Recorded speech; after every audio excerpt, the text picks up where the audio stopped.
Hello, मैं हूं अनुराग और हम इस वीडियो में बात करने वाले हैं सीबीएसई क्लास 10th के साइंस के chapter how do organisms reproduce. और अगर अभी तक आपने हमारे चैनल को सब्सक्राइब नहीं किया है तो चैनल को सब्सक्राइब कर लें ताकि आने वाली नई वीडियोज़ की नोटिफिकेशन आपको मिल सके। चलिए अब वीडियो को स्टार्ट करते हैं।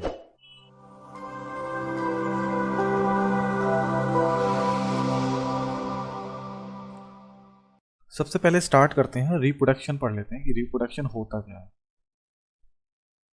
डेफिनेशन आनी चाहिए इसकी, ठीक है। तो रिप्रोडक्शन क्या होता है, तो रिप्रोडक्शन से समझो कुछ पिक्चर्स देखो, ये पिक्चर्स हैं। एनिमल्स में बात कर लेते हैं या ह्यूमंस में, कि सभी के बच्चे होते हैं, है ना। तो ये जो जितने भी ऑर्गेनिज्म हैं, जितने भी लिविंग ऑर्गेनिज्म हैं, वो अपने जैसे ऑर्गेनिज्म प्रोड्यूस करते हैं, अपने जैसे इंडिविजुअल प्रोड्यूस करते हैं, है ना, अपने जैसे बच्चों को जन्म देते हैं। तो और ये प्रोसेस चलता रहता है, यानी कि ये शेर का बच्चा है, ये भी फिर आगे अपने जैसे बच्चों को पैदा करेगा, फिर आगे ये कंटिन्यूटी चलती रहती है। अगर ये कंटिन्यूटी नहीं चलेगी तो क्या होगा, वो स्पीसीज खत्म हो जाएगी। अगर टाइगर की बात कर लें, अगर ये कंटिन्यूटी नहीं चली, बार बार अगर बच्चे पैदा होना बंद हो जाएं तो वो स्पीसीज खत्म हो जाएगी, आगे सर्वाइव भी नहीं कर पाएगी। इंसानों में भी बात वही होती है, ठीक है ना। अगर बच्चे नहीं होंगे इंसानों में तो नेक्स्ट जनरेशन नहीं आएगी, यानी कि धीरे धीरे करके इंसान खत्म हो जाएंगे। तो रिप्रोडक्शन क्या है, कोई भी लिविंग ऑर्गेनिज्म है वो अपने जैसे इंडिविजुअल को, यानी अपने जैसे ही किसी को प्रोड्यूस कर रहा है या पैदा कर रहा है, इसी को ही हम रिप्रोडक्शन कहते हैं। और ये जरूरी है उस स्पीसीज की कंटिन्यूटी के लिए, यानी कि वो सर्वाइव कर सके। अब डेफिनेशन देख लेते हैं इसकी। The process by which living organism produce their own kind of individuals to maintain the continuity of species is called reproduction, ठीक है ना। ये डेफिनेशन हो गई। अब उसके बाद नेक्स्ट है the fundamental of reproduction. Fundamental क्या होता है रिप्रोडक्शन का, फंडामेंटली इसको क्या होता, इसके अंदर होता क्या है रिप्रोडक्शन में, ऐसा है ना। तो the process of reproduction involve the formation of DNA copying. तो इसके अंदर फंडामेंटली क्या होता है, formation, the process of reproduction involve the formation of DNA copy, ठीक है ना, डीएनए कॉपी हो गया, and other cellular apparatus required by the cell of an individual. तो सबसे पहले क्या है, यहाँ पर डीएनए कॉपी हो रहा है और अदर सेलुलर और फॉर्मेशन, यानी फॉर्मेशन का बन रहे हैं। यहाँ पर डीएनए कॉपी यानी डीएनए बन रहा है एक और उसी से कॉपी हो रहा है। और जो सेल के अंदर अदर एपरेटस होते हैं, सेल चैप्टर में पढ़ा, क्लास 9th में सेल चैप्टर के बारे में बताया था। तो सेल में क्या क्या होता है, तो जो सारी चीजें होती है सेल एपरेटस, है ना। तो उसके अंदर जो जो चीजें हैं वो सभी एक इंडिविजुअल को रिक्वायर होती हैं, वो सारी चीजें फॉर्मेशन होता है, उन सारी चीजों का फॉर्मेशन होता है, ठीक है। The process of reproduction involve the formation of DNA copy and other cellular apparatus required by the cell of an individual. DNA is the blueprint of all the basic design of an organism. DNA क्या होता है, DNA is the blueprint of basic design of organism. यानी क्या है, DNA को blueprint कहते हैं। Blueprint का मतलब यहाँ पे ये हो गया कि एक तरीके से हमारे पास एक कॉपी है, एक ओरिजिनल कॉपी है। तो ओरिजिनल कॉपी से हम फोटोस्टेट करते जाएं उसकी, और कॉपी बनाते चले जाएं। तो इस तरीके से ब्लूप्रिंट होता है ये, है ना। या हम ऐसे इस तरीके से कह सकते हैं कि जब कोई स्ट्रक्चर वगैरह तैयार करते हैं तो हम उसका एक डिजाइन तैयार करते हैं, स्ट्रक्चर बेसिक डिजाइन कॉपी पे तैयार करा जाता है, तो वो ब्लूप्रिंट कह सकते हैं हम उसको, ठीक है ना। हाँ, तो ये क्या होता है, एक ब्लूप्रिंट होता है, ठीक है। और इसी से ही सारी बेसिक डिजाइन बनती है शरीर की, यानी कि ऑर्गेनिज्म कौन सा है वो। अब ये फादर है, ये सन है, तो यहाँ से जो डीएनए कॉपी हुआ है तो इसके जैसा ही तो होगा, बाप ये बेटा है अपने पापा की तरीके से ही तो होगा, क्योंकि डीएनए कॉपी हो गया है, ठीक है। डीएनए कॉपी हो गया है, क्योंकि अब सिमिलरिटी जानवरों में हम नहीं देख सकते, सिमिलरिटी जानवर में हमको पता ही नहीं चलेगा, है ना। टाइगर का बच्चा टाइगर ही लगेगा, लेकिन काफ़ी डिफरेंस होता है, हम लोग नहीं देख समझ पाते हैं, लेकिन उनमें भी काफ़ी सारा डिफरेंस होता है। इंसानों में हमें दिखाई देता है, हमें इंसानों में, है ना। तो अब यहाँ पर ये है कि पापा के जैसा बेटा है, ठीक है, उसमें काफ़ी सारी सिमिलरिटीज होती हैं, मम्मी पापा के जैसे ही सिमिलरिटीज होती हैं काफ़ी सारी। क्यों होता है, क्योंकि डीएनए एक जनरेशन से दूसरी जनरेशन में जाता है, डीएनए कॉपी हो रहा है। डीएनए की वैसे फुल फॉर्म होती है, देख लो, चलो यहाँ पर डाईऑक्सी राइबो न्यूक्लियस, है ना, acid, deoxy ribo nucleic acid, ये फुल फॉर्म होती है डीएनए की। तो क्या होता है, जो रिप्रोडक्शन, बेसिकली रिप्रोडक्शन क्या होता है, डीएनए कॉपी हो रही होती है, एक जनरेशन से दूसरी जनरेशन में डीएनए कॉपी होता है, ठीक है। और डीएनए कहाँ होता है, ये जो डीएनए सेल के अंदर होता है। चलो अभी अभी फिलहाल इतना ही समझ लो, डीएनए कॉपी हो रहा है और एक जनरेशन से दूसरे जनरेशन में जाता है, इसलिए काफ़ी सारी सिमिलैरिटीज़ होती हैं, ठीक है। एक जनरेशन से दूसरे जनरेशन में काफ़ी सारी सिमिलैरिटीज़ होती है। अब सिमिलैरिटीज़ हम जानवरों में नहीं देख पाएंगे भाई, कुत्ते के बच्चों को देखेंगे तो कुत्ते के बच्चे तो हमें वैसे ही लगेंगे, है ना। अब वो तो कहोगे साहब कुत्ते के बच्चे तो कुत्ते ही हैं, वो तो उसमें क्या है। अब आप लोग इंसानों पर ये देखो कि माँ बाप के बच्चे अब उनके जो है वो किसके सिमिलर होते हैं, अपने मम्मी पापा के सिमिलर होते हैं, पड़ोसी के सिमिलर नहीं होंगे वो, ठीक है ना।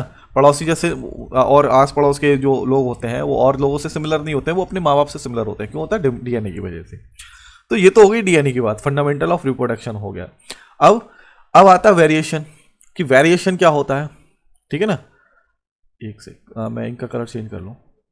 वेरिएशन क्या होता है, तो देखो वेरिएशन पहले समझ लो, डेफिनेशन बाद में करेंगे। अब आप लोग यहाँ ये पिक्चर में देख रहे होगे, मैंने सारी चीज़ें जिससे काफ़ी, ये जो पापा है और उनका बेटा है, ये दोनों ही काफ़ी सिमिलर बनाए हैं मैंने, है ना।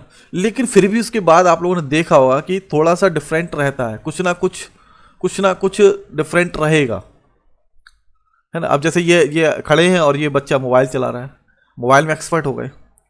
अब आपके मम्मी पापा कहते होंगे ये औलाद कहाँ से आ गई इतनी, है ना। तो कभी कभी कहते होंगे आप लोगों से, तो देखा होगा आप लोगों ने कभी कभी कि ये इतने इतने इतने शैतान कहाँ से आ गए, इतने सीधे कहाँ से आ गए। थोड़ा बहुत डिफरेंट होता है, ठीक है। ये तो चलो मजाक वाली बात हो गई।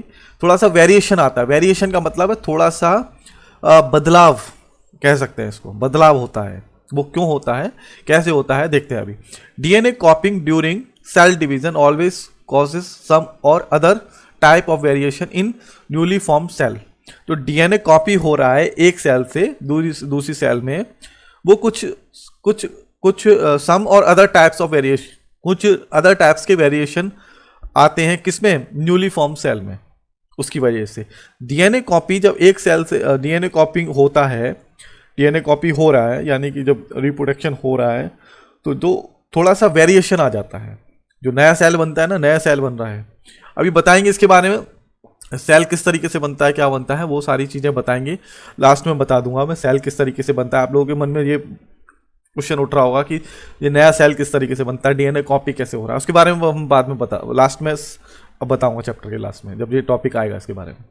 तो क्या हुआ, एक जब डीएनए कॉपी हुआ तो थोड़ा सा वेरिएशन आ गया, जो नया सेल बना है, नया सेल, है ना। तो this bring the difference found in the morphological and psychological feature of an organism. ये क्या लेके आता है, क्या लेके आता है, इसकी वजह से होता क्या, वेरिएशन की वजह से होता क्या, मॉर्फोलॉजिकल और psychological feature of an organism. Morphological ऐसे हो गए, देखो जैसे कि हाइट हो गया, कलर हो गया, हेयर कलर हो गया, है ना, ये सारी चीजें। और इस तरीके से जो हम देख सकते हैं देखने में, जैसे कि किसी का बच्चा, माँ बाप गोरे हैं तो बच्चा काला निकल गया, हाइट में फर्क आ गया, ये मॉर्फोलॉजिकल फीचर हो गए, मॉर्फोलॉजिकल फीचर, है ना। साइकोलॉजिकल फीचर भी होते हैं कि बच्चा दिमागी तौर पे ज़्यादा होशियार निकल जाता है, कभी साइकोलॉजी अलग होती है बच्चे की, दिमागी तौर से अलग होता है बच्चा कभी कभी, समझ रहे हैं ना आप। तो ये साइकोलॉजिकल हो गया। साइकोलॉजी क्या, यानी कि साइकोलॉजिकल, कभी बच्चे का दिमाग कम है, कभी ज़्यादा है, थोड़ा डिफरेंट आ जाता है माँ बाप से। तो ये वेरिएशन होते हैं जब डीएनए कॉपी होता है, यानी कि रिप्रोडक्शन में वेरिएशन आएगा थोड़ा बहुत, एक जनरेशन से दूसरी जनरेशन में थोड़ा थोड़ा वेरिएशन आएगा। और इसी की वजह वेरिएशन बहुत इंपॉर्टेंट है। इसी से ही धीरे धीरे धीरे करके हम बंदर से इंसान बने हैं, वेरिएशन की वजह से ही, ठीक है ना, समझ रहे हो। हाँ, तो वेरिएशन हो गया, रिप्रोडक्शन हो गया। अब नेक्स्ट पेज पर चलते हैं। अब नेक्स्ट है टाइप्स ऑफ रिप्रोडक्शन। रिप्रोडक्शन कितने टाइप्स का होता है, reproduction is mainly of two types, asexual reproduction और सेक्सुअल रिप्रोडक्शन। तो असेक्सुअल और सेक्सुअल दो तरीके के रिप्रोडक्शन होते हैं। तो इसमें सबसे पहला जो डिफरेंस होता है वो समझ लो, वो ज़्यादा जरूरी है, इंपॉर्टेंट है काफ़ी। इसमें वन पेरेंट की जरूरत पड़ती है, यानी कि इसमें जो है वन पेरेंट की जरूरत पड़ेगी, ठीक है। वन पेरेंट यानी कि मेल होगा या फीमेल, दोनों में से सिर्फ एक पेरेंट की जरूरत पड़ती है इस तरीके के रिप्रोडक्शन में। और उसके बाद होता है सेक्सुअल रिप्रोडक्शन। सेक्सुअल रिप्रोडक्शन में सिर्फ इसमें क्या होगा, मेल और फीमेल दोनों की ही जरूरत पड़ती है। सबसे पहला डिफरेंस तो ये है, समझ लो। असेक्सुअल में सिर्फ एक पेरेंट की जरूरत पड़ती है, सेक्सुअल रिप्रोडक्शन में दो पेरेंट की, दोनों ही पेरेंट की, मेल और फीमेल दोनों की जरूरत पड़ेगी। ठीक है, अब आगे देखते हैं। और ये सारी चीजें पूरे चैप्टर, पूरे वीडियो में सारी चीजें कवर हो जाएगी, सारी चीजें, सारे टॉपिक पढ़ाएंगे तो सारी चीजें समझ में आ जाएंगी। अभी असेक्सुअल रिप्रोडक्शन की डेफिनेशन देख लेते हैं। It is a rapid mode of multiplication in which one parent either male और फीमेल इज इन्वॉल्व। ये बहुत ही तेज मोड वाला मल्टीप्लिकेशन वाला प्रोसेस होता है, बहुत ही तेज मोड वाला होता है, यानी कि जो इस पर रिप्रोडक्शन होता है काफी तेज होता है। और उसके बाद द इंडिविजुअल, और इसमें ये दे रखा है which one parent either male और फीमेल इज इन्वॉल्व, है ना। The new individual produce are identical to their parents. इस वाले रिप्रोडक्शन में जो न्यू जनरेशन है जो, वो बिल्कुल ही अपने पेरेंट के आइडेंटिकल होगी, बिल्कुल सेम होती है, बिल्कुल सेम, है ना, इस वाले रिप्रोडक्शन में। और सेक्सुअल रिप्रोडक्शन में क्या होता है, सेक्सुअल रिप्रोडक्शन में देखो, in this process the gametes from parent of opposite sex male और female fuse together to form a zygote. The zygote develop further and give rise to new offspring. The individual produce by this method exhibits variation. तो इस process में क्या होता है, gametes होते हैं, gametes होते हैं मेल और फीमेल के, मेल और फीमेल के दोनों के ही जो जाइगोट सॉरी गेमेट्स होते हैं, गेमेट्स या इसको जर्म सेल्स भी कहते हैं, जर्म सेल्स। ठीक है, और आगे इनके बारे में और डिटेल में बताएंगे, अभी ज्यादा नहीं बताएंगे, आगे आएगा, सारी चीजें आगे आने वाली हैं। तो जर्म सेल्स भी कहते हैं। और ये मेल और फीमेल के जब जर्म सेल गैमेट्स आपस में फ्यूज होते हैं, जब मिलते हैं, ठीक है, जब आपस में मिलेंगे, जब आपस में मिल जाएंगे तो जाइगोट बनता है। उसके बाद जाइगोट बनता है। ठीक है, इसके बारे में भी हम और बताएंगे डिटेल में। ह्यूमंस में रिप्रोडक्शन किस तरीके से होता है, तो वहां पे इसके बारे में और डिटेल में बात करेंगे। तो ये जाइगोट बनेगा, जाइगोट डेवलप होगा आगे, और उससे क्या है, नई नेक्स्ट जनरेशन यानी कि ऑफस्प्रिंग बनेगा। ऑफस्प्रिंग यानी कि नेक्स्ट जनरेशन होती है, ऑफस्प्रिंग को नेक्स्ट जनरेशन कहते हैं, जो बच्चे होते हैं उनको ऑफस्प्रिंग कहते हैं। द इंडिविजुअल, फिर उसके बाद जो दे रखा है यहाँ पर एग्जिबिट्स वेरिएशन, जो इस तरीके के रिप्रोडक्शन में क्या होगा, वेरिएशन दिखाई देता है हमको, वेरिएशन आएगा, थोड़ा सा बदलाव आएगा। ठीक है, थोड़ा बदलाव आएगा, बिल्कुल आइडेंटिकली इंडिविजुअल नहीं बनते, बिल्कुल एक जैसे नहीं बनते हैं, है ना, थोड़ा सा डिफरेंट आएगा किसी ना किसी चीज में, है ना। आप इंसानों को लेकर, इंसानों की बात करेंगे तो थोड़ा बहुत डिफरेंट आता है। पापा मम्मी है, उनके बच्चे देख लो, थोड़े बहुत अलग होंगे, किसी ना किसी के मॉर्फोलॉजिकल या साइकोलॉजिकल थोड़ा डिफरेंट होता है ना। तो ये सेक्सुअल रिप्रोडक्शन में वेरिएशन आता है। और उसके बाद नेक्स्ट पेज पर चलते हैं ना, ये तो कंप्लीट हो गया।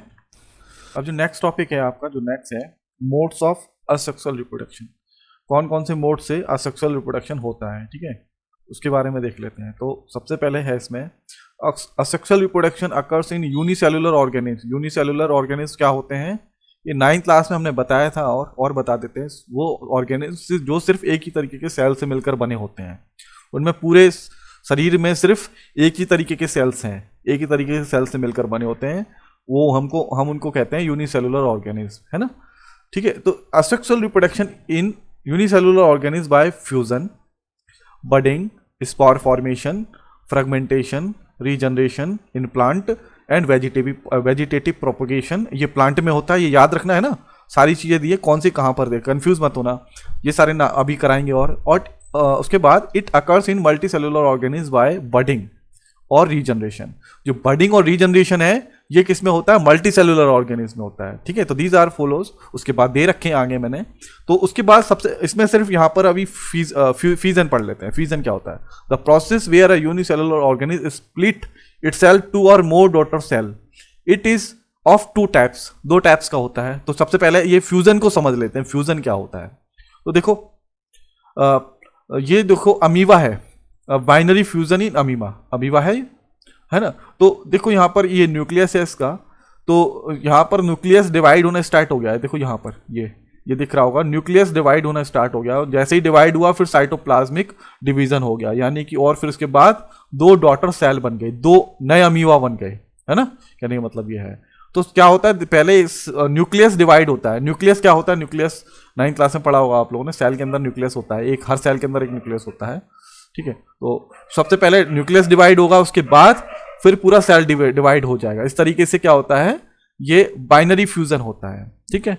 तो बाइनरी ये दे रखा है, the process where unicellular organism split itself into 2 or more daughter cells, it is of 2 types. 2 types का होता है, वो नेक्स्ट पेज पर देख लेते हैं कितने तरीके का होता है ये। तो इसमें होता है 2 तरीके का होता है, एक होता है binary fusion. In this process, इसमें देखो डायग्राम कुछ देर, हाँ बाइनरी फ्यूजन का हमने डायग्राम पढ़ लिया है, पीछे वाले पेज पे था। तो in this process parent cell divide into 2 identical daughter cell, जैसे अमीबा, ठीक है, पीछे एग्जांपल देख लिया है। मल्टीपल फ्यूजन क्या होता है, in this process parent cell divides into many identical daughter organism simultaneously. Example plasmodium. Plasmodium में क्या हो रहा है कि देखो ये एक सेल है, तो एक सेल के अंदर सिर्फ एक न्यूक्लियस है। अब देखो यहां पर बहुत सारे न्यूक्लियस हो गए, बहुत सारे न्यूक्लियस होके फिर ये सारे रिलीज हो गए बाहर, सब अलग अलग अपनी अपनी सेल बना लेंगे, ठीक है ना। ये देख रहे हो, इस तरीके से ये जो मल्टीपल फ्यूजन होता है ये प्लाज्मोडियम में होता है। तो इसका ये बाइनरी फ्यूजन का पीछे पेज पे था, और ये वाला इसका ये डायग्राम हो गया, ठीक है। अब जो है नेक्स्ट पेज पर चलते हैं। उसके बाद नेक्स्ट है आपका फ्रेगमेंटेशन। ये क्या चल रहे हैं आपके मोड्स ऑफ असेक्सुअल रिप्रोडक्शन, ये असेक्सुअल रिप्रोडक्शन ही चल रहा है, ठीक है ना। असेक्सुअल रिप्रोडक्शन के मोड्स ही चल रहे हैं, असेक्सुअल रिप्रोडक्शन याद रखना। तो इसमें फ्रेगमेंटेशन है। फ्रेगमेंटेशन क्या क्या होता है, the parent body on maturation break up into 2 or more small fragment which later grow into a complete new organism स्पाइरोगेरा।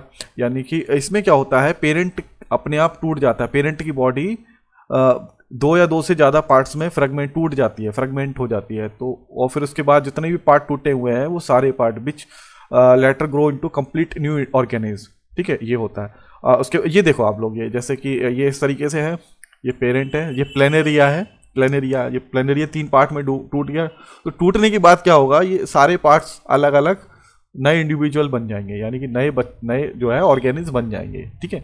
Planaria regeneration में होता है, दोनों सेम ही है। देखो रीजनरेशन में क्या हो रहा है, in this process all fragment or part that are separate from the body develop in new animal. Example sponge, planaria और हाइड्रा, ठीक है। ये रीजनरेशन इनमें होता है।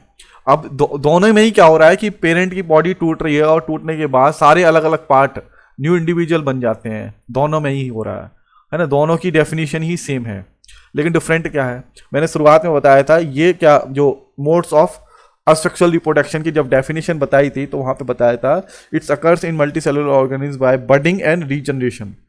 जो रीजनरेशन है ये मल्टी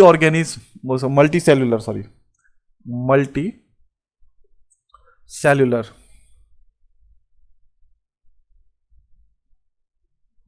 मल्टीसेलुलर ऑर्गेनिज्म में होता है। ये क्या है, यूनिसेलुलर ऑर्गेनिज्म में होगा फ्रेगमेंटेशन, ये डिफरेंट है, ठीक है। तो ये तो समझ में आ गया होगा। प्लेनेरिया का एग्जांपल भी दे दिया मैंने।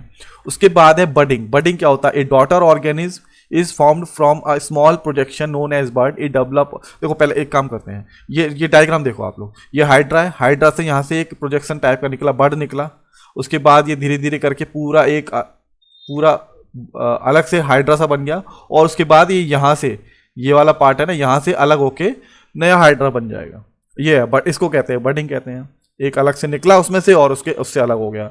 ए daughter organism is formed from a small projection known as bud, it develop as an outgrowth due to repeated cell division of the parent body. क्यों हो रहा है, सेल डिवीजन होते जा रहे हैं, सेल बनते जा रहे हैं, तो वो बड़ा होता चला जा रहा है। When fully growth it detach to the grow into a new independent individual, जैसे कि हाइड्रा, एग्जांपल हो गया हाइड्रा, ठीक है, ये हो गया। तो ये सारे क्या हो गए, असेक्सुअल रिप्रोडक्शन के मोड है। इसमें जो है जितने भी चल रहे हैं, इसमें सिर्फ एक पेरेंट की जरूरत पड़ती है, इसमें मेल फीमेल की जरूरत नहीं पड़ रही इस वाले रिप्रोडक्शन में, ठीक है। नेक्स्ट पेज पर चलते हैं। अब नेक्स्ट टॉपिक है आपका वेजिटेटिव प्रोपगेशन। ये भी असेक्सुअल रिप्रोडक्शन चल रहा है, ठीक है। तो इसमें क्या होता है, the process of obtain complete plant from any vegetative part of plant is called vegetative propagation. यानी कि प्लांट के किसी भी पार्ट से छोटे से किसी भी एक पार्ट से पूरा प्लांट, नया प्लांट बनाना, इसी को ही कहते हैं वेजिटेटिव प्रोपगेशन कहते हैं। यानी कि आपने देखा होगा, आप क्या करते हैं कि अगर किसी की स्टीम काट के लगा दी, किसी का तना काट के लगा दिया तो प्लांट बन जाता है दूसरा नया प्लांट, उसकी रूट्स निकल आती हैं। किसी प्लांट की रूट्स लगा दोगे अगर किसी दूसरे प्लांट से लेकर, तो क्या होगा, दूसरा नया प्लांट बन जाता है। किसी की पत्तियों के साथ ऐसा होता है, अलग अलग तरीके की पत्ता पेड़ों के साथ अलग अलग तरीके से ये हो सकता है, ठीक है।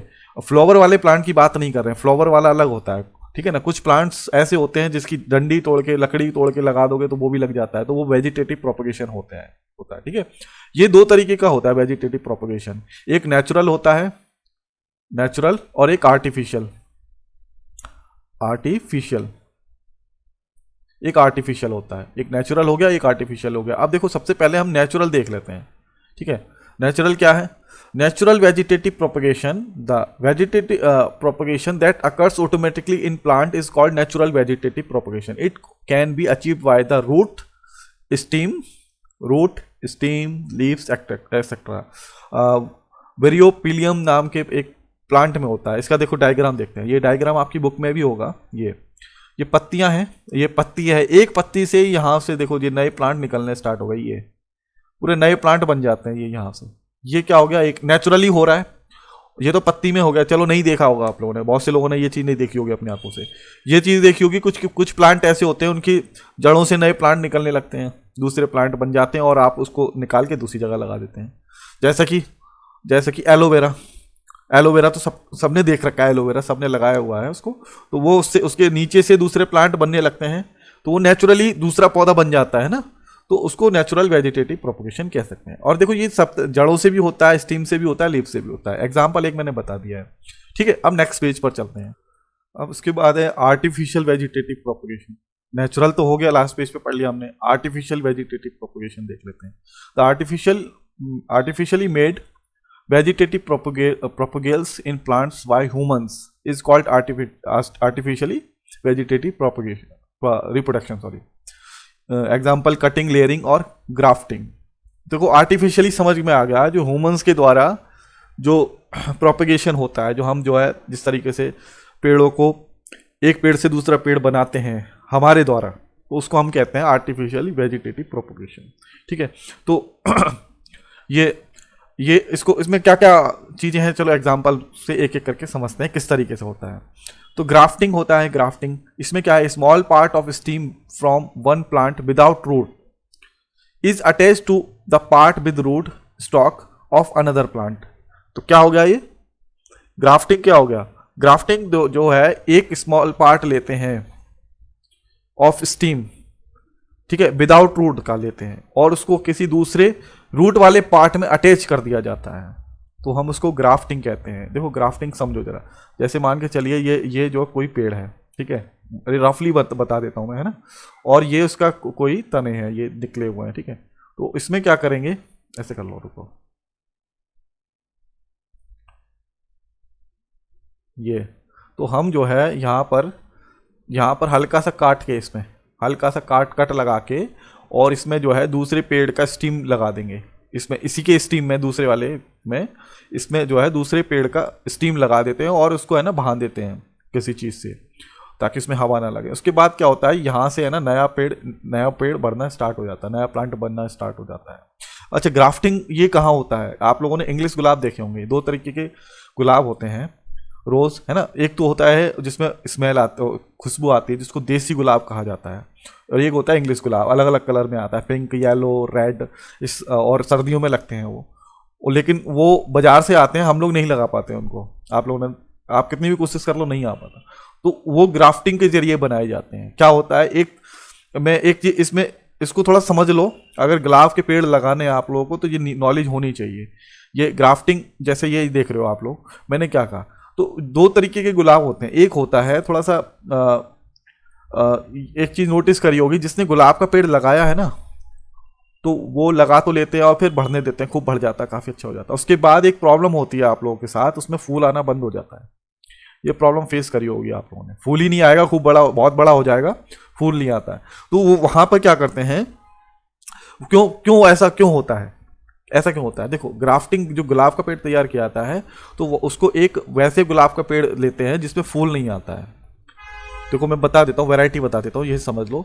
उसको हम एक तरीके से देसी भाषा में बोलते हैं जंगली गुलाब, इसके बारे में मुझे नॉलेज है तो मैं बता देता हूँ आप लोगों को। जंगली गुलाब होता है, उसका तना लेते हैं हम, और उसमें साथ में नीचे रूट भी है, उसमें फूल नहीं आता है कभी भी, लेकिन उसकी खासियत ये होती है जड़ बहुत जल्दी आ जाती है उसकी, बहुत जल्दी ग्रोथ कर जाता है वो, तो उसका लेते हैं, ठीक है ना। उसको लगा देते हैं। जब वो पेड़ बढ़ जाता है तो उसके बाद क्या करते हैं, यहाँ पे ग्राफ्टिंग कर देते हैं। अब क्या करेंगे, जो इंग्लिश गुलाब है, इंग्लिश गुलाब में से थोड़ी सी बर्ड्स ली आगे की, हरी सी है ना, थोड़ी सी वो ले ली, क्या नाम है, एक कली टाइप की, जो जहाँ से पत्ते निकलते हैं ना बर्ड्स, तो वो ले लिया, वो चीज़ लेके और हमने यहाँ पर लगा दिया, यहाँ पर ये है ना, यहाँ पर लगा दिया। उसके बाद यहाँ से वो स्टार्ट हो जाता है, ठीक है। ये देखा होगा, इसी तरीके के प्लांट जो आते हैं ना गुलाब के, वो इसी तरीके से होते हैं, इसी तरीके के। यहाँ से वो स्टार्ट हो जाएगा बढ़ना, और यहाँ पर ऊपर आके फ्लावर आ जाएगा आपका, ठीक है ना, ये फ्लावर आ जाएगा यहाँ पर, ये इस तरीके से होता है। आपके पेड़ में गुलाब आना क्यों बंद हो जाते हैं, देखो ये वाला जो ब्रांच है इसकी, सिर्फ इसी में वो आएगा आपका फ्लावर इसी में आएगा, और ये जो इतना ये यहाँ तक होता है, सिर्फ गुलाब के पेड़ में सिर्फ यहाँ तक ही होगी वो डंडी। तो होता क्या है कि ये जो जंगली गुलाब होता है ना, ये बहुत जल्दी ग्रोथ करता है, ये नीचे से बढ़ना स्टार्ट कर देता है, नीचे से बढ़ना स्टार्ट कर देगा आपका। तो धीरे धीरे धीरे करके ये जो है ना, ये पूरा बड़ा होता चला, जंगली गुलाब बड़ा होता चला जाएगा आपका, और ये वाली जो है, ये वाली ब्रांच आपकी खत्म हो जाएगी, ठीक है।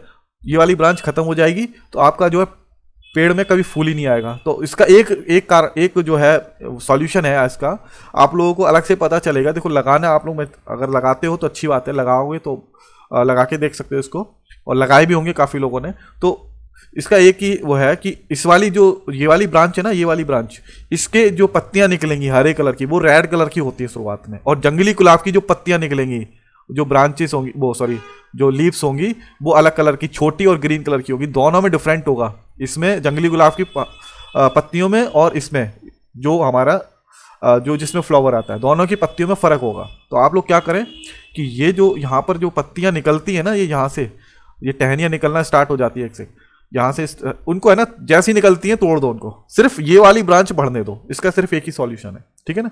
तो चलो ग्राफ्टिंग समझ में आ गया आप लोगों की, ग्राफ्टिंग किस तरीके से होती है। उसके बाद लेयरिंग, इसको साफ कर देता हूँ। लेयरिंग क्या होता है,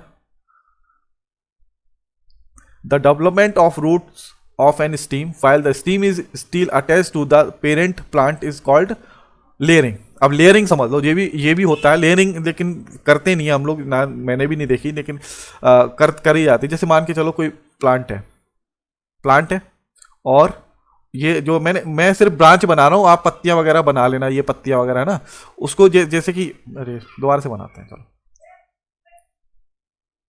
ये आपकी एक ब्रांच है, ये प्लांट है, ठीक है, काफ़ी सारी ब्रांचें जा रही हैं। तो एक ब्रांच क्या करते थे, ये आपकी जो है ये ज़मीन है, यहाँ से ये पूरी ज़मीन है, तो ब्रांच को लेके क्या कर देते हैं, नीचे ज़मीन में दबा देते हैं इस तरीके से।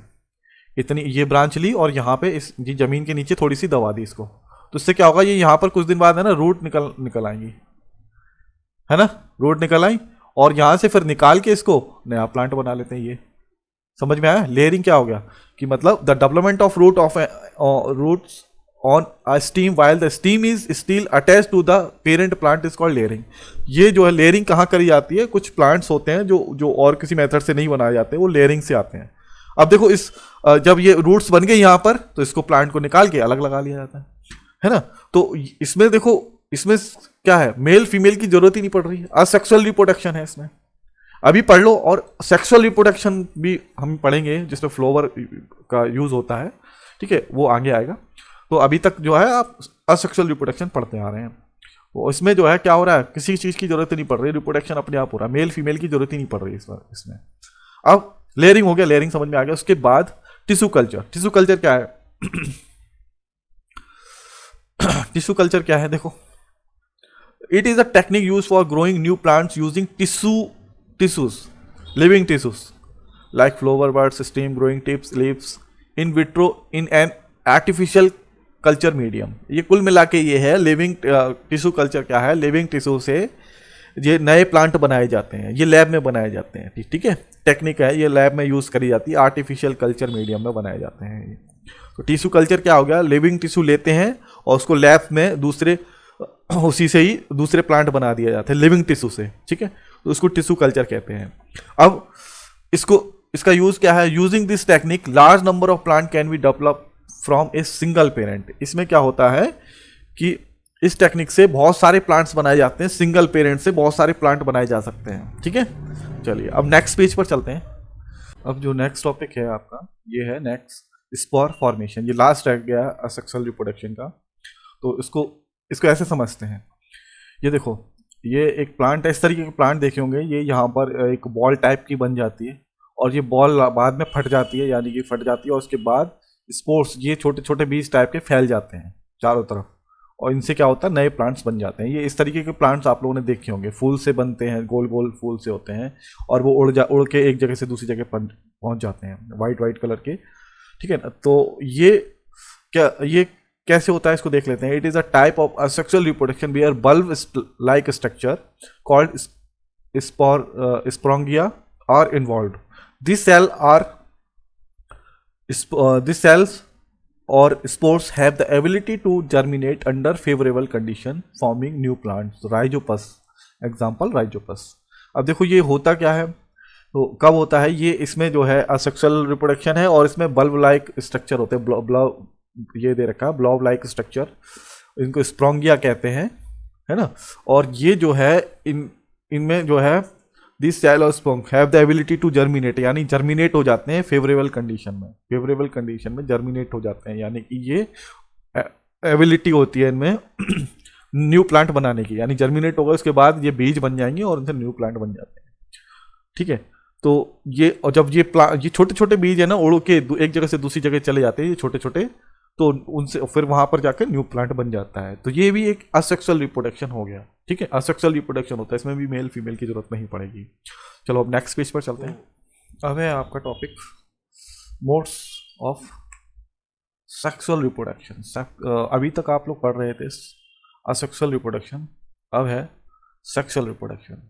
इन this type of reproduction both sexes male and female are involve. Sex cell और gametes of one parents fuse with the sex cell or gametes of another parents. This result in production of new cell called zygote। देखो क्या होता है, mail ये कह रहे हैं, इसका मतलब मैं समझा देता हूँ। ये कह रहे हैं मेल और फीमेल हैं, इसके गेमेट और इसके गेमेट।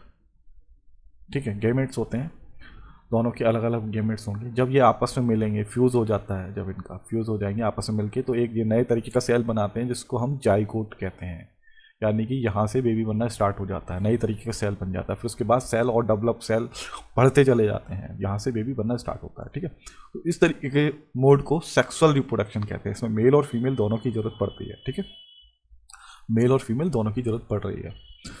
तो अब उसके बाद है सेक्सुअल रिप्रोडक्शन इन फ्लोवरिंग प्लांट। सेक्सुअल जो रिप्रोडक्शन होता है फ्लोवरिंग प्लांट में किस तरीके से होता है। इससे पहले अभी तक प्लांट्स में जो भी क्राफ्टिंग, लेयरिंग और बडिंग ये सारी चीज़ें पड़ी हैं, तो वो भी प्लांट में होता है, कुछ प्लांट्स में हो रहा है ना, लेकिन वहाँ पर वो असेक्सुअल रिप्रोडक्शन था इससे पहले। ठीक है, यहाँ पर सेक्सुअल रिप्रोडक्शन है, यहाँ पर भी प्लांट्स में भी सेक्सुअल रिप्रोडक्शन होता है, मेल और फीमेल होते हैं। तो फ्लोवरिंग इसमें दे रखा flowering plant bear the reproductive part within the flower. जो रिप्रोडक्टिव पार्ट होता है प्लांट में, जो फ्लोवरिंग प्लांट में, जो वो प्लांट, ऐसे प्लांट जिनमें फूल आता है, उनका रिप्रोडक्टिव पार्ट कहाँ होता है, फ्लावर में होता है, फूल में होता है। And their seeds are enclose in a fruit. और उनका जो बीज होता है वो कहाँ होता है, फल के अंदर होता है। बीज जो होता है फल के अंदर होता है। जितने भी फ्लोवरिंग प्लांट होते हैं, तो क्या होता है, पहले फूल आता है उसके बाद फल आता है। ठीक है, मोस्ट प्लांट है both male and female reproductive organs. कुछ प्लांट्स में क्या होता है, मेल और फीमेल पार्ट दोनों होते हैं एक ही फूल के अंदर, एक ही प्लांट के अंदर, तो उसको क्या कहते हैं, are known as bisexual flower. वो प्लांट, वो फूल जिसके अंदर दोनों मेल और फीमेल पार्ट होते हैं, तो उसको बाइसेक्सुअल फ्लावर कहते हैं। While other have either male और female reproductive part in a flower known as unisexual flower. ठीक है, उसके अलावा अगर या तो मेल पार्ट है फ्लावर में या फीमेल, दोनों में से सिर्फ एक ही पार्ट है फूल के अंदर, फ्लावर के अंदर, तो हम उसे यूनिसेक्सुअल कहते हैं। ठीक है, अब उसके बाद ये जितनी भी चीज़ें बताई और डिटेल में हम आगे पढ़ेंगे। गेमेट्स क्या होते हैं, गेमेट्स के बारे में भी आगे पढ़ेंगे, अभी चैप्टर खत्म नहीं हुआ है, सारी चीज़ें आ जाएंगी। जब ये सेक्स सेल ये बार बार आ रहा है, सेक्स सेल के बारे में बताएंगे। ठीक है, मेल और फीमेल में, इंसानों में मैं बताऊंगा क्या होते हैं ये सेक्स सेल। ठीक है, नेक्स्ट पेज पर चलते हैं। अब उसके बाद देखो यहाँ से फ्लोवर से स्टार्ट कर देते हैं। लास्ट पेज पे फ्लोवर के बारे में पढ़ा था कि फ्लोवर सेक्सुअल रिप्रोडक्शन इन फ्लोवरिंग प्लांट, जो वो प्लांट जिसमें फ्लोवर आते हैं उसमें सेक्सुअल रिप्रोडक्शन किस तरीके से होता है, ठीक है। तो सबसे पहले फ्लोवर के बारे में पढ़ लेते हैं, इसमें कौन कौन से पार्ट होते हैं। ये flower comprise of 4 main part, sepals, petals, stamens और कार्पेल, इसको पिस्टिल भी कहते हैं। देखो फ्लोवर को 4 मेन पार्ट में डिवाइड किया गया है, ठीक है। क्या, सेपल्स, सबसे पहला है सेपल्स, यहाँ देखो डायग्राम में सेपल्स, जो हरे कलर की छोटी छोटी पत्तियां होती है फूल के नीचे, उसको सेपल कहते हैं। उसके बाद पेटल, जो मेन पत्तियां हैं फूल की, लीव्स हैं फूल की रेड कलर की, जो जिनसे फूल बना होता है, उसको पेटल कहते हैं। उसके बाद स्टेमन, स्टेमन के 2 पार्ट होते हैं, एंथर और फिलामेंट, ठीक है। तो और उसके एक और पार्ट होता है पिस्टिल, पिस्टिल ये चौथा पार्ट है आपका, ठीक है। ये हो गया, और ये चौथा पार्ट। इसमें क्या क्या होता है, देखो ये पूरा ये इसको पिस्टिल कहते हैं, जो बीच वाला है ये, है ना। अभी सारी चीजें एक एक करके देखते हैं। Stamen and carpel are the reproductive part of the flower. Stamen और कार्पेल ही रिप्रोडक्टिव पार्ट होते हैं, स्टेमेन और कार्पेल, इसको पिस्टिल भी कहते हैं, ठीक है। इसको कार्पेल भी कहते हैं और पिस्टिल भी कहते हैं। चलो तो आगे स्टार्ट करते हैं। Stamen, it is the male reproductive part of the flower, ठीक है। उसके बाद है anther, it is the stamen के 2 पार्ट होते हैं, एंथर और फिलामेंट, ठीक है। It is the boil bilobed structure containing 2 pollen sacs present at the tip of the stamen. This produce pollen grains that are yellowish in color. अब plant में देखा होगा आप लोगों ने, ये देखो ये फिलामेंट दिखाई दे रहे हैं आप लोगों को, ये एंथर ऊपर वाले जो फिलामेंट के ऊपर की तरफ है ये, तो ये क्या है, ब्लोब्ड, यानी कि ब्लोब्ड स्ट्रक्चर है, फूले हुए से स्ट्रक्चर हैं। और यहाँ पर पोलन ग्रेन बनता है, पोलन ग्रेन बनते हैं, छोटे छोटे दाने टाइप के होते हैं, बहुत छोटे छोटे पोलन ग्रेन बनते हैं।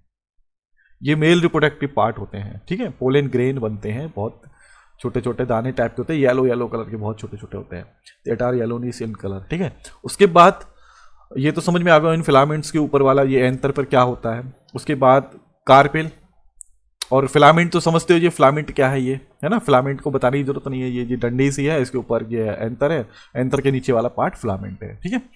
और उसके बाद यहाँ कार्पेल क्या है, carpel it is the female reproductive part. Carpel जो है, पिस्टिल जो है, फीमेल रिप्रोडक्टिव पार्ट है, which is present in the centre of the flower. फूल के बीचों बीच में होता है, आपने कई फ्लावर देखे होंगे इस तरीके का स्ट्रक्चर होता है। इट कंप्राइज ऑफ 3 पार्ट, इसके भी 3 पार्ट होते हैं, कार्पेल के 3 पार्ट होते हैं, ठीक है। ये 3 पार्ट होते हैं, इसको हम नेक्स्ट पेज पर देखते हैं, ठीक है। अब उसके बाद जो कार्पेल के 3 पार्ट हैं वो कौन कौन से, देखो सबसे पहला स्टिग्मा, स्टिग्मा देखो डायग्राम में दिखाई दे रहा है, स्टिग्मा ये है ना। It is the terminal part of the carpel which may be sticky, it help in receiving the pollen grain during pollination. देखो अभी पोलिनाइजेशन आने वाला है, वो वहां पर पूरी डिटेल में बताएंगे पोलिनाइजेशन क्या होता है, ठीक है। तो ये क्या, स्टिग्मा बहुत ही इंपॉर्टेंट पार्ट है और ये थोड़ा सा चिपचिपा होता है, स्टिकी होता है, और ये पोलन ग्रेन को लेने में, रिसीव करने में हेल्प करता है। पोलन ग्रेन मैंने बताया था, पोलन ग्रेन जो है नहीं बताया, चलो आप देख लो। पोलन ग्रेन मेल गैमेट्स होते हैं, है ना, ये भी क्या है, मेल गैमेट्स होते हैं, मेल गैमेट होते हैं। एक सेकेंड,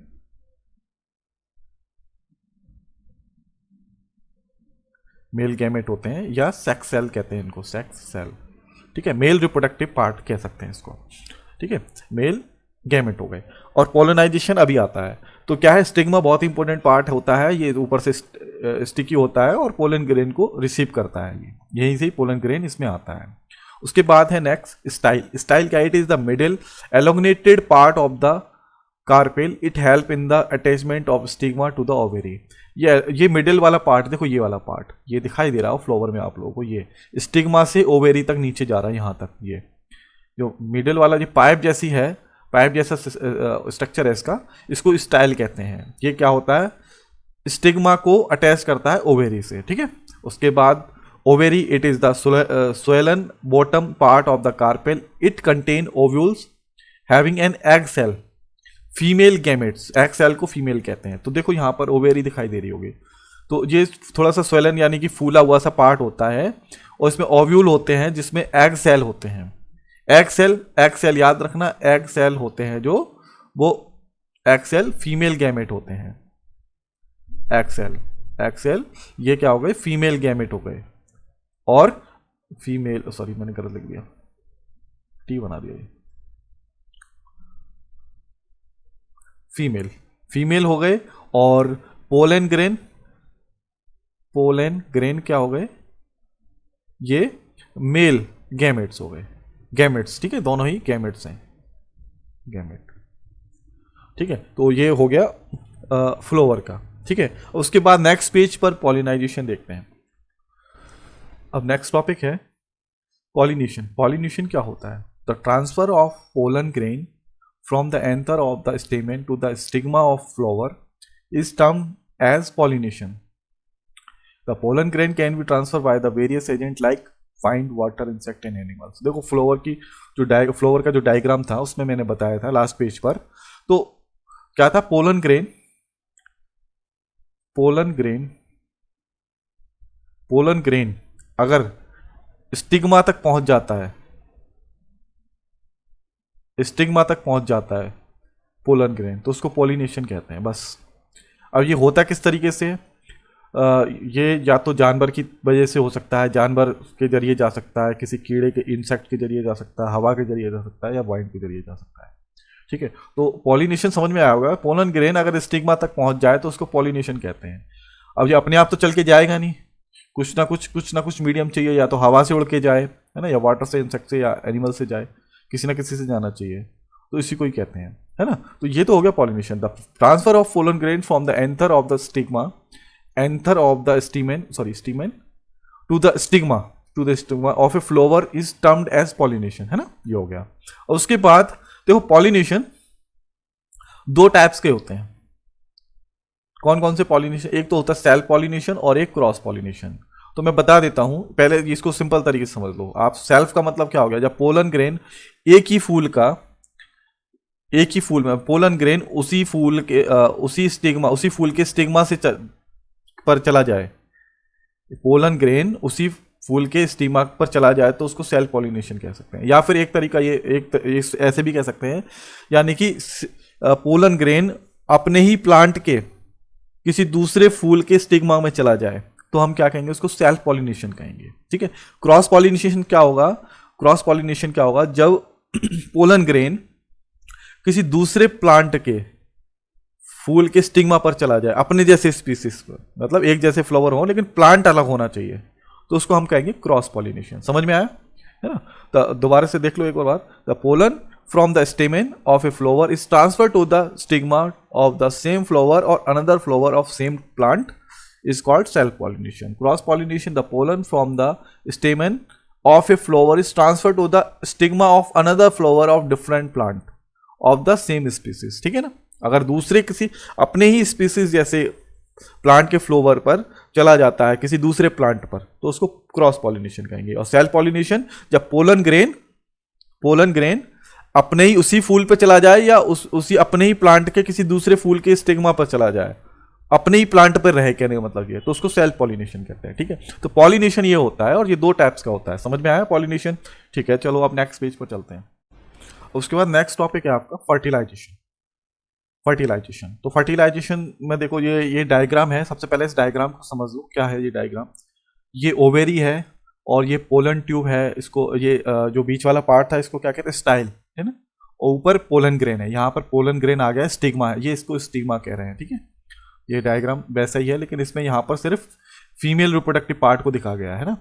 तो यहाँ से पोलन ग्रेन आ रहा है, यहाँ पे पोलन ग्रेन आया, पोलन ग्रेन आने के बाद यहाँ से पोलन ट्यूब से होता हुआ यहाँ कहाँ पहुँच गया? ओवेरी में पहुँच गया, और वहाँ पर जाकर फीमेल गैमेट के साथ फ्यूज हो गया और वहाँ पर जाइगोट बन गया। तो जाइगोट बनने के बाद धीरे धीरे वो जो है हार्ड होता जाता है, बीज बनता चला जाता है, और एक उसके चारों तरफ एक हार्ड कोटिंग हो जाती है, ठीक है ना। और बीज बनने के बाद फिर वो फल बन जाता है, ये पूरा ओवेरी जो है फल बन जाएगा, ठीक है। उसके अंदर बीच में बीज होता है और वो पक जाता है लास्ट में, ठीक है। और बीज में ही क्या होता है? फ्यूचर एम्ब्रियो होता है। जब बीज को बोते हैं हम तो क्या होता है? उससे नया प्लांट बनता है, ठीक है। तो ये रफली मैंने बता दिया। अब यहाँ पर इसको देख लेते हैं दोबारा से। It is the process of fusion of male and female gametes. Fertilisation क्या है? सबसे पहले ये समझ लो फर्टिलाइजेशन होता क्या है। जब मेल और फीमेल गैमेट्स मिलते हैं, मेल और फीमेल गैमेट्स मिलेंगे, ठीक है। गैमेट्स ये मान के चलो ये जो है फीमेल गैमेट्स है और ये मेल गैमेट्स है, ये जब आपस में मिल जाते हैं, फ्यूज हो जाते हैं, तो इसको हम फर्टिलाइजेशन कहते हैं। तो फर्टिलाइजेशन इंसानों में भी होता है और एनिमल्स में भी होता है, तो फर्टिलाइजेशन का समझना, ठीक है। लेकिन प्रोसेस अलग अलग है थोड़ा सा, लेकिन फर्टिलाइजेशन की अगर डेफिनेशन दें तो डेफिनेशन सब जगह यही होगी, the process of fusion of male and female gametes, it is called fertilisation, ठीक है। जब मेल और फीमेल गैमेट्स आपस में मिलके फ्यूज हो जाते हैं, मिल जाते हैं, तो उसको हम फर्टिलाइजेशन कहते हैं। और उसके बाद जब फर्टिलाइजेशन के बाद जाइगोट बनता है ना, ये जाइगोट तो आप लोगों ने पढ़ा है, जो फर्टिलाइजेशन के बाद नेक्स्ट स्टेज होती है जाइगोट, नई तरीके की सेल बनती है, ठीक है। तो it gives rise to zygote as soon as the pollen lands on suitable stigma. जब क्या होता है, पोलन ग्रेन किसी सुइटेबल स्टिग्मा पर लैंड करता है, गिरता है, it reach the female germ cell in ovary. क्या होता है, ये फीमेल जर्म सेल तक पहुंच जाता है। This occur by pollen tube के द्वारा। The pollen tube grow out of the pollen grains, ये पोलन ट्यूब क्या करती है, इसको पोलन ग्रेन को लेके जाती है, travel through the style and finally reach the ovary. कहाँ तक, ये पोलन ट्यूब पोलन ग्रेन को ओवरी तक लेके चली जाती है। आफ्टर फर्टिलाइजेशन, फिर वहां क्या होता है, ये जो है फीमेल गैमेट से मिल जाता है, पोलन ग्रेन फीमेल गैमेट से मिल जाएगा, ठीक है। After fertilisation ovule develop a rough coat around itself and get converted to seeds and ovary ripens as fruits. उसके बाद जब फर्टिलाइजेशन हो जाता है तो ओव्यूल क्या हो जाता है, डेवलप होता है, रफ कोट, एक तरीके से हार्ड कोटिंग हो जाती है चारों तरफ उसके, और वो सीड में बदल जाता है, यानी कि बीज में बदल जाता है। उसके बाद वो फल बन जाता है। फिर उसके बाद है द सीड कंटेन फ्यूचर एम्ब्रोयो। उसके बाद नेक्स्ट जाइगोट के बाद जो स्टेज होती है वो एम्ब्रोयो की होती है, that grow under suitable condition. उसके बाद उसको कहते हैं जर्मिनेशन। जब बीज को, जो फ्यूचर एम्ब्रोयो होता है बीज के अंदर, जब हम बीज को बोते हैं तो क्या होता है, वो जर्मिनेट हो जाता है, यानी कि उसे कंडीशन मिल जाती है तो नया पौधा बन जाता है। तो ये फर्टिलाइजेशन इसको कहते हैं, ठीक है। प्लांट्स में इस तरीके से होता है। आगे भी अभी हम ह्यूमंस की बात करेंगे तो ह्यूमंस रिप्रोडक्शन पढ़ेंगे तो उसमें सारी चीज़ें बताएंगे। तो ये कुछ चीज़ें, ये यहाँ पर मेल और फीमेल के गैमेट्स, जाइगोट्स, एम्ब्रोयो, ये वर्ड यूज होंगे वहाँ पर भी। अब नेक्स्ट पेज पर चलते हैं ह्यूमन रिप्रोडक्टिव सिस्टम पर। ह्यूमन रिप्रोडक्टिव सिस्टम, तो ह्यूमन रिप्रोडक्टिव सिस्टम होता क्या है, देखो, जो पहले समझ लेते हैं कि मेल और फीमेल के पास जो ऑर्गन है जिनसे वो रिप्रोडक्शन करते हैं, जिन ऑर्गन की मदद से, उनको ही रिप्रोडक्टिव सिस्टम कहते हैं।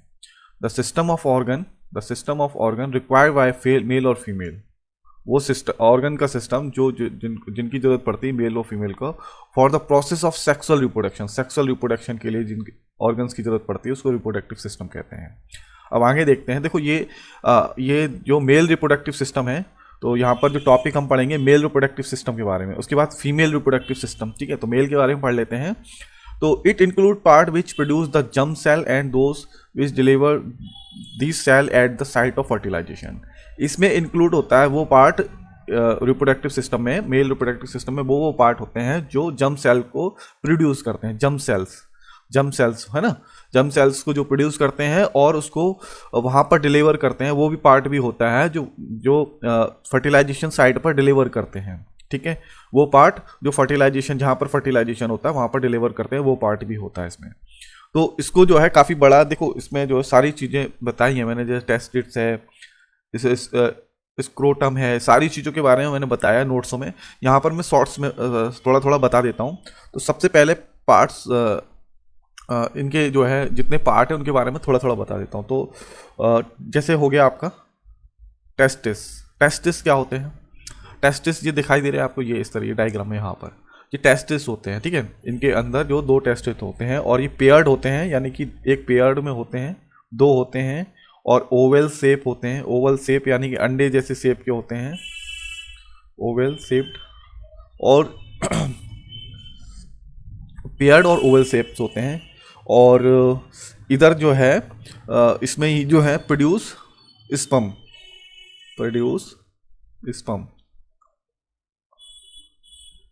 स्पर्म, यहाँ पर ही इसी के अंदर ही टेस्टिस के अंदर ही स्पर्म प्रोड्यूस होते हैं, ठीक है। स्पर्म जो है जर्म सेल्स ही होते हैं, जैसे गेमेट्स बता रहे थे, अभी तक हम बात कर रहे थे गेमेट्स की। मेल में जो गेमेट्स होते हैं हम उसको कहते हैं स्पर्म, ठीक है। उसके बाद और इसमें एक और चीज़ देख लो, इसमें जो है ये सेक्स हार्मोन्स रिलीज करते हैं, सेक्स हार्मोन्स यहीं पर ही रिलीज होता है। सेक्स हार्मोन, उसका नाम क्या है? टेस्टोस्टेरोन। टेस्टोस्टेरोन, जो सेक्स हार्मोन्स रिलीज होता है वो यही टेस्टिस में रिलीज होता है, उसको कहते हैं टेस्टोस्टेरोन। ठीक है। उसके बाद जो अगला पार्ट है, हम स्क्रोटम।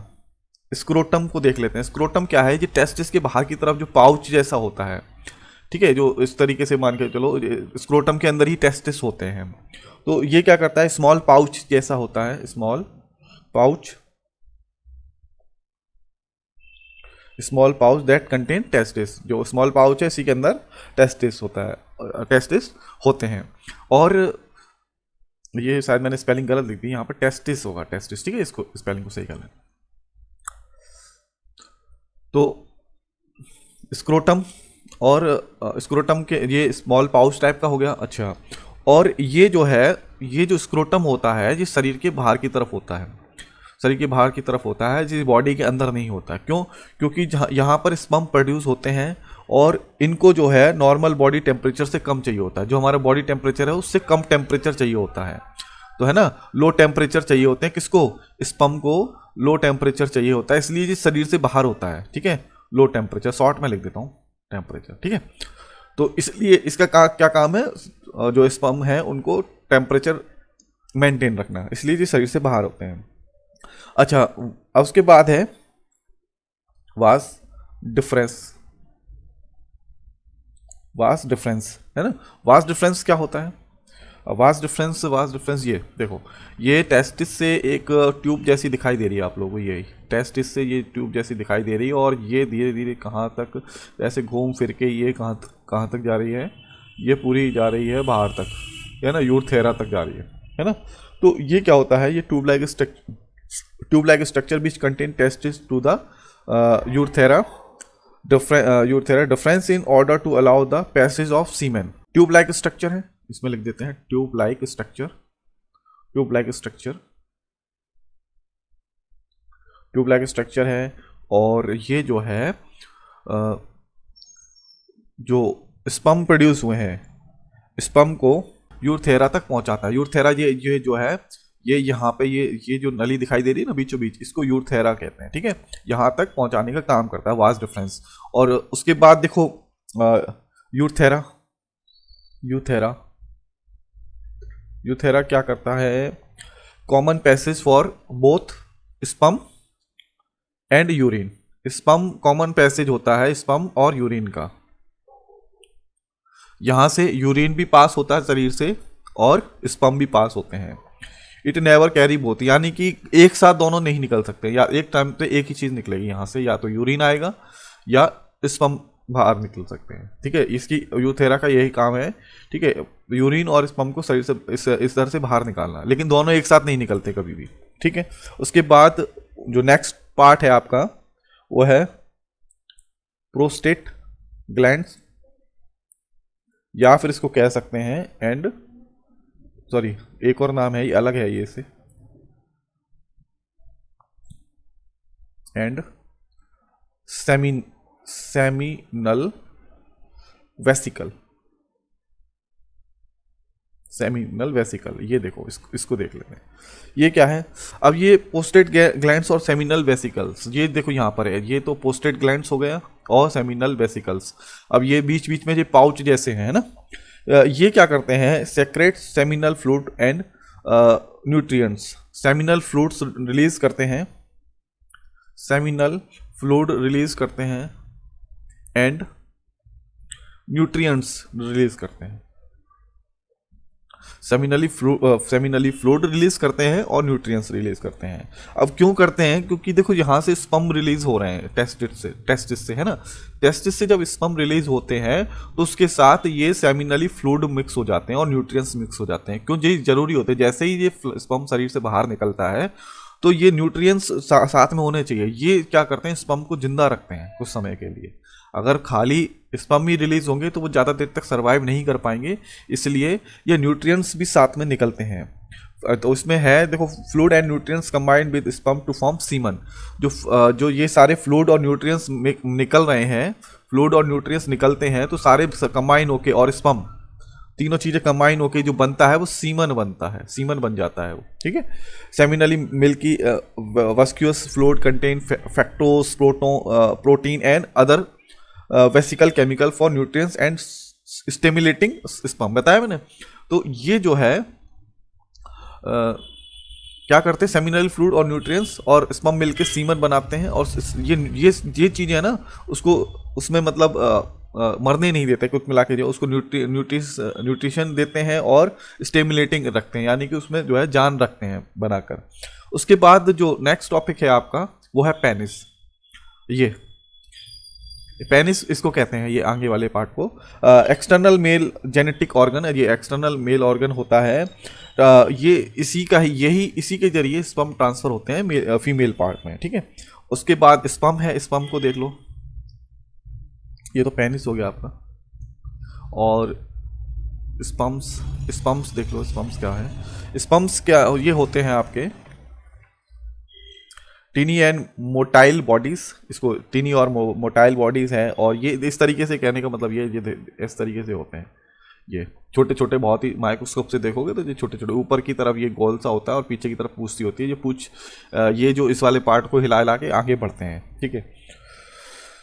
तो और बाकी सारी चीज़ें मैंने दे रखी हैं, इनको डिटेल में समझाया नेक्स्ट पेज पर, देखो मैंने ये सारी चीज़ें, टेस्टिट्स है, स्क्रोटम है, ये सारी चीज़ें मैंने समझाई हैं। अब यहाँ पर क्यों समझाया मैंने, डायग्राम के जरिए, क्योंकि इस वाले पेज पे डायग्राम था, तो ये चीज़ें आप नोट्सों में भी पढ़ लेना, ठीक है। नोट्सों में सारी चीज़ें दे रखी हैं और यहाँ पर भी ये मैंने दे दिया है, ये सारी चीज़ें नोट कर लेना आप लोग। चलो अब नेक्स्ट पेज पर चलते हैं। नेक्स्ट टॉपिक है आपका female reproductive system. Female reproductive system में क्या है, देखो ये फीमेल रिप्रोडक्टिव सिस्टम का डायग्राम है, तो इसमें क्या क्या होता है देख लेते हैं।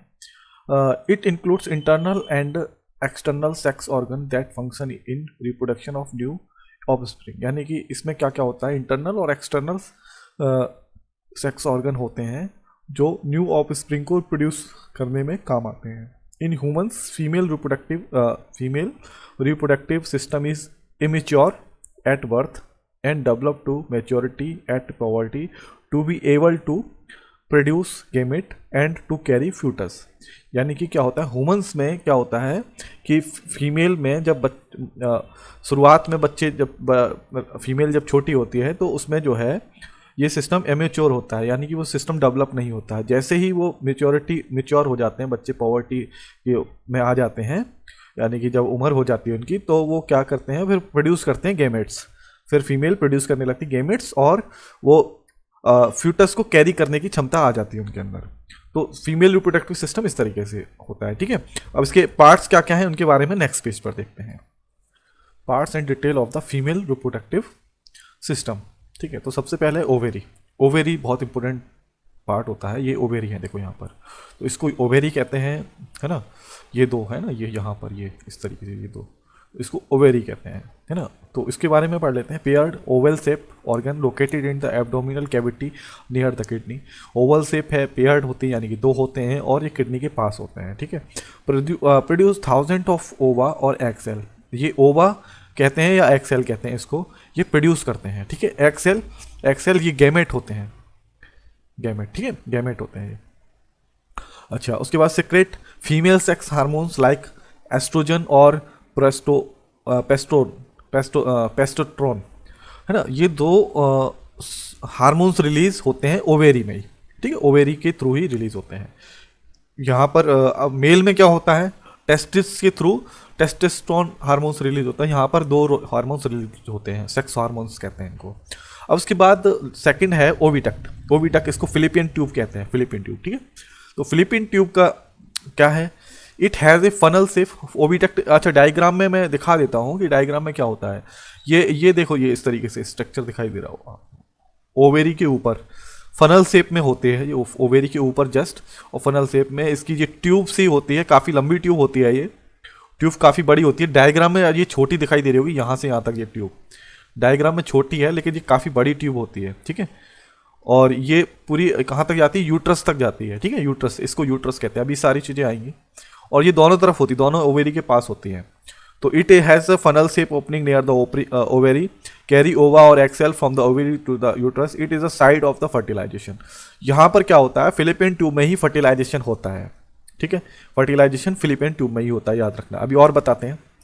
फिर this open into the uterus from the both sides, दोनों ही जो फिलिपियन ट्यूब है कहाँ ओपन होती है, यूट्रस में ओपन होती हैं, ठीक है। और उसके बाद यूट्रस क्या होता है hollow pear shape bag like structure, ये पूरा, ये यहाँ देखो डायग्राम में, ये पूरा यूट्रस है, ठीक है। ये पूरा यहाँ से लेकर ये इस तरीके से पूरा क्या है, यूट्रस है। क्या है, बैग लाइक स्ट्रक्चर है और पेयर शेप है। उसके बाद the growth and development of foetus take place, growth और डेवलपमेंट फ्यूटस की इसी के अंदर होती है, यानी कि जो बेबी डेवलप होता है वो इसी के अंदर होता है, डेवलप बेबी, ठीक है। और जो जाइगोट होता है, जाइगोट के बाद की स्टेज जो है वो फ्यूटस होती है, ठीक है, फ्यूटस होती है। अच्छा, उसके बाद ये सर्विक्स क्या होते हैं, सर्विक्स देख लो। It is the lower end the narrower portion of uterus which open into the vagina, ये वाला जो ये जो पोर्शन होता है इसको हम कहते हैं सर्विक्स, ठीक है, सर्विक्स। अच्छा, उसके बाद vagina receive the sperm from the male partner, sperm यहाँ से लिए जाते हैं। सर्व एज वर्थ कैनाल, और वर्थ कैनाल के जब बच्चे की डिलीवरी, बच्चा पैदा होता है तो वर्थ कैनाल के रूप में ये काम करता है, ठीक है। तो इसके ये पार्ट हो गए, ओवेरी, ओविडक्ट, इसको फिलिपियन ट्यूब कहते हैं, यूट्रस, सर्विक्स और वजाइना। अब इसमें यहाँ पर ये प्रोसेस जो क्या होता है कि फर्टिलाइजेशन और वगैरह, चलो फर्टिलाइजेशन की हम नेक्स्ट पेज पे बात करते हैं कि फर्टिलाइजेशन किस तरीके से होता है, ठीक है। चलिए नेक्स्ट पेज पर चलते हैं। तो नेक्स्ट टॉपिक है आपका फर्टिलाइजेशन एंड पोस्ट फर्टिलाइजेशन, यानी फर्टिलाइजेशन कैसे होता है और फर्टिलाइजेशन हो जाता है फिर उसके बाद क्या क्या चेंजेस होते हैं बॉडी। तो देखते हैं, fusion of sperm with ovum is called fertilisation, यानी कि जब स्पर्म और ओवम मिल जाते हैं आपस में, फ्यूज हो जाते हैं, तो उसको हम क्या कहते हैं, फर्टिलाइजेशन कहते हैं। फर्टिलाइजेशन आप पहले भी पढ़ चुके हैं, ठीक है। स्पर्म क्या है, मेल गेमेट है, ओवम क्या है, फीमेल गेमेट है, ठीक है, ये दोनों ही गेमेट हैं। फिर उसके बाद it result in the formation of zygote, इसके बाद क्या बनता है, जाइगोट बनता है, जाइगोट प्लांट में भी बनता है, ठीक है। This process take place in the oviduct और फिलिपियन ट्यूब, ये प्रोसेस जो फ्यूज फर्टिलाइजेशन का जो प्रोसेस है, जाइगोट जहां बनता है यहाँ पर फिलिपियन ट्यूब में बनता है, इस ट्यूब में। और ये ट्यूब मैंने काफी बताया था लास्ट पेज पर भी कि काफी बड़ी होती है, लंबी होती है ये ट्यूब, ठीक है, इतनी छोटी नहीं होती, ये ट्यूब काफी लंबी होती है। The formation of embryo is the result of growth in zygote, उसके बाद जो जाइगोट बना, जाइगोट के बाद ये सेल बढ़ते चले जाते हैं, उसके बाद जो है एम्ब्रॉयो बनता है, ठीक है, एम्ब्रॉयो बनता है, उसके बाद जाइगोट के बाद एम्ब्रॉयो फॉर्मेशन होता है, ठीक है। उसके बाद देखते हैं द एम्ब्रॉयो सिंक डाउनवर्ड, उसके बाद जो फिलिपियन ट्यूब में जो वापस आता है, ये इस तरीके से है ना, वापस आता है, reach into the soft uterine lining get embedded, this process is known as implantation. देखो एम्ब्रॉयो बन गया फिलिपियन ट्यूब में, ये ट्यूब से वापस धीरे धीरे करके वापस नीचे की तरफ आता है और यहाँ पर यूट्रस में आ जाता है। अब यूट्रस में जो चारों तरफ देख रहे हो आप, ये डार्क कलर का जो है, ये डार्क कलर का है ना चारों तरफ, ये क्या है, ये जो है यूट्रस लाइनिंग कहते हैं इसको, ये ब्लड होता है कुछ है ना, यूट्रस लाइनिंग कहते हैं, और ये चारों तरफ थोड़ा ब्लड की लाइनिंग होती है और इसमें आकर चिपक जाता है, इस लाइनिंग में कहीं पर भी आके चिपक जाएगा, यहाँ फर्टिलाइजेशन से फिलिपियन ट्यूब से आएगा और इस चारों तरफ कहीं पर भी चिपक जाता है वो। This process known as implantation, इस प्रोसेस को कहते हैं चिपकने की, ये चिपक एम्बर्डेड हो जाता है तो इसको इम्प्लांटेशन कहते हैं। उसके बाद नेक्स्ट है a disc like structure called placenta grow between the uterine wall and embryo. उसके बाद जो एक प्लेसेंटा ग्रो करता है between uterine wall and embryo के बीच में, यानी कि एम्ब्रॉयो और यूट्रन वॉल के बीच में एक प्लेसेंटा बनने स्टार्ट हो जाता है, ठीक है। डिस्क लाइक स्ट्रक्चर होता है ये। It has finger like projection called villi, इसके जो फिंगर लाइक प्रोजेक्शन होते हैं इसको कॉल्ड कहते हैं बिली कहते हैं। बिली ये हमारे पेट की आंतों में भी होता है, इंटेस्टाइन में भी होता है, ठीक है, वहां पर भी ये यूज इसका जो है यहाँ वही यूज यहाँ पर है बिली का, ठीक है। तो प्लेसेंटा में फिंगर लाइक प्रोजेक्शन बन जाते हैं। फिर क्या होता है, which provide surface area for the exchange of nutrients, oxygen and waste product between the embryo and the mother. फिर क्या होता है, जो ये प्लेसेंटा जो बन गया और इसमें मान के चलिए यहाँ पर हमारा जो एम्ब्रॉयो है, बहुत छोटा सा एम्ब्रॉयो है यहाँ पर, अब इसके चारों तरफ प्लेसेंटा आ गया, प्लेसेंटा में बिली लाइक प्रोजेक्शन है, उससे बिली लाइक प्रोजेक्शन देखो वैसे न्यूट्रिशन वाले पार्ट में मैंने बताया था, जैसे ये एक प्लेन है तो यहाँ पर बिली लाइक स्ट्रक्चर हो जाएंगे, छोटे छोटे छोटे छोटे माइक्रोस्कोप से देखोगे तो छोटे छोटे वैसे दिखाई दे जाते हैं ये, माइक्रोस्कोप से छोटे होंगे ये। तो ये फिंगर लाइक प्रोजेक्शन है ना। तो इससे क्या होता है कि ये सरफेस एरिया इनका बढ़ जाता है। जैसे एक बड़ा बना के दिखा देता हूँ, ये एक विली है, अगर सीधे सीधे होता है, ये सीधे सीधे होता है तो यहाँ से न्यूट्रिएंट्स एब्जॉर्ब करता है इस वाले से।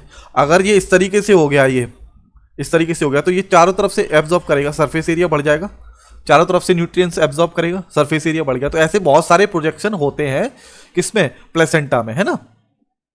उसके बाद जो चारों तरफ एक जो एम्ब्रॉयो के चारों तरफ डिस्क लाइक स्ट्रक्चर बन गया, उसमें विली है। तो इससे क्या होता है, एक्सचेंज का सरफेस एरिया बढ़ गया, जैसे कि nutrients, oxygen, waste product between the embryo and the mother. अब यहाँ पर क्या होता है, इस ब्लड के जरिए क्या होता है, उसको एम्ब्रॉयो को न्यूट्रिएंट्स मिलते हैं इस ब्लड से ही, जहाँ पर ये चिपका हुआ है ना।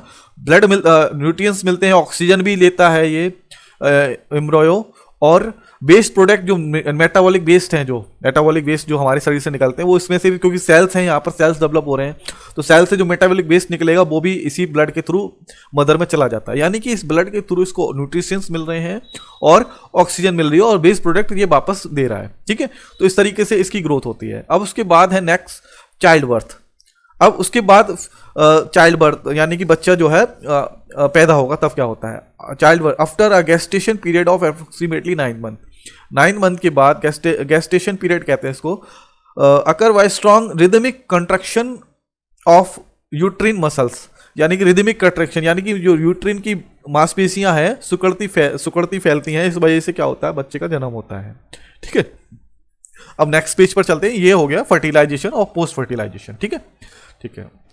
अब नेक्स्ट टॉपिक है आपका मेंस्ट्रुएशन। मेंस्ट्रुएशन क्या होता है ये देखिए, in the absence of fertilisation the uterine lining which become thick and spongy to receive a fertilised egg is no longer required. It shed out as blood and mucus which lasts for about 2 to 8 days and occurs every month. This phase is known as menstruation, ठीक है। दोबारा से समझ लो क्या है menstruation.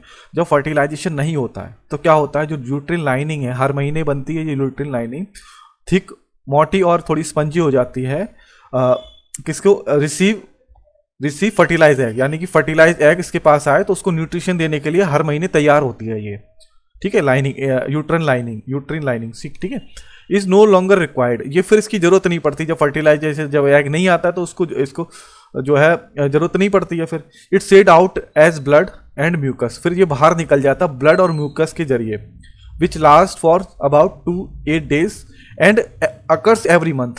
ये क्या है, ब्लड और म्यूकस के रूप में शरीर से बाहर निकल जाता है, 2 से 8 दिन में तक निकलता है ये, और ये हर महीने प्रोसेस होता है। This phase is known as, इस फेज को क्या कहते हैं, मेंस्ट्रुएशन कहते हैं, ठीक है, ठीक है। और उसके बाद ये तो हो गया, कंप्लीट हो गया।